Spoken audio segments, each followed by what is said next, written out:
What is the number one thing holding you back from your manifestation? Find out today. This channel is new, so I would love for you to subscribe to my channel and tell all of your friends about it because I want to help anyone who needs manifestation tips with my own unique teachings. So what is the number one thing holding you back in your manifestation work? You are most likely serving two masters.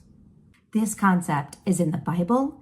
This concept is in Course in Miracles, and this concept is something that Neville taught as well. So I'm going to read from Neville's book, and we're going to talk about it. Okay, here we go. In the awareness of being, all things are possible, he said, you shall decree a thing, and it shall come to pass. This is his decreeing, rising in consciousness to the naturalness of being the thing desired. You are, at this very moment, drawing into you your world that which you are now conscious of being. Now you can see what is meant by, you must be born again. If you are dissatisfied with your present expression in life, the only way to change it is to take your attention away from that which seems so real to you and rise in consciousness to that which you desire to be. You cannot serve two masters. Therefore, to take your attention from one state of consciousness and place it upon another is to die to one and live to the other. There are a couple of different ways to look at this. The first way you want to look at the masters is, are you serving the flesh? Are you serving the 3D? Or as Neville says, the world of Caesar?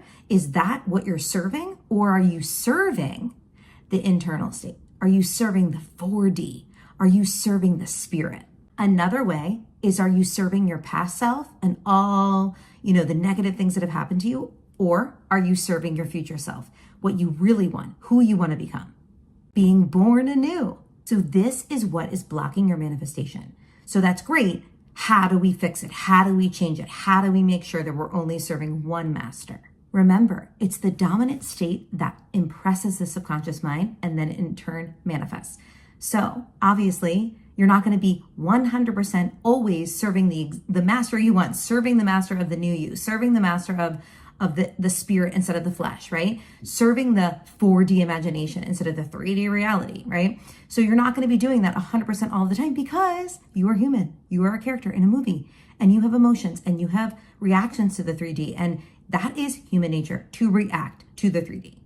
So I don't think the purpose of this scripture or this teachings from Neville or, this teachings inside the Course in Miracles, right? It's all the one law, just in different types of semantics, right?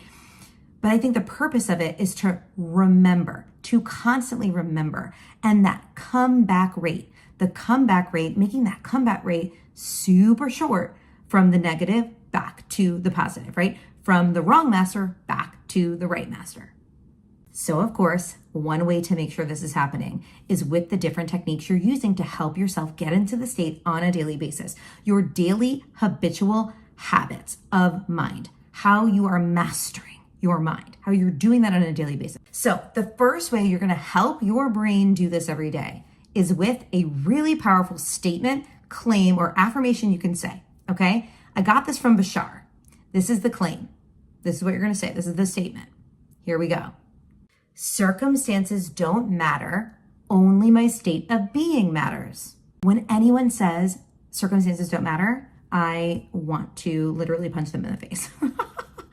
Like, I'm sure you agree. Like, it's really annoying to hear that in the manifestation world, that like circumstances don't matter, but there are certain circumstances in your life that are real and raw and painful and hurt, and they're triggering you. And we can't just like avoid and ignore your thoughts and your emotions. We got to process through them, right?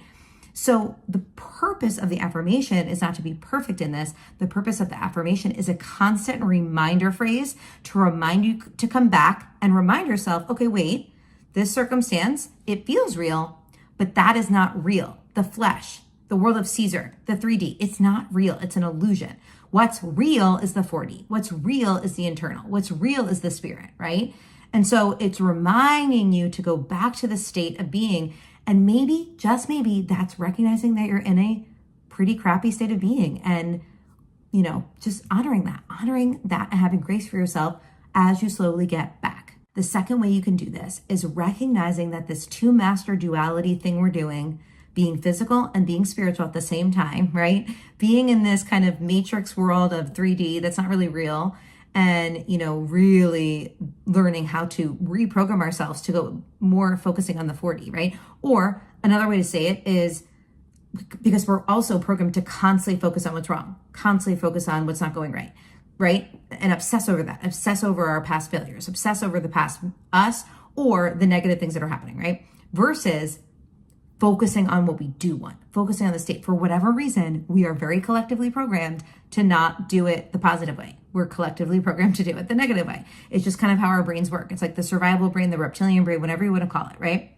But reminding ourselves through that affirmation, but also, this is huge, asking yourself, am I coming from love or am I coming from fear? Am I focused on love or am I focused on fear?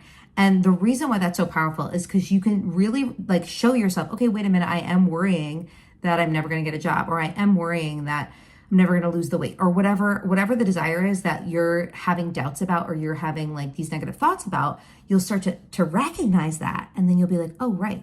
And sometimes the loving choice is a new thought, a better thought, a thought that's making you feel like you are going to have it, right?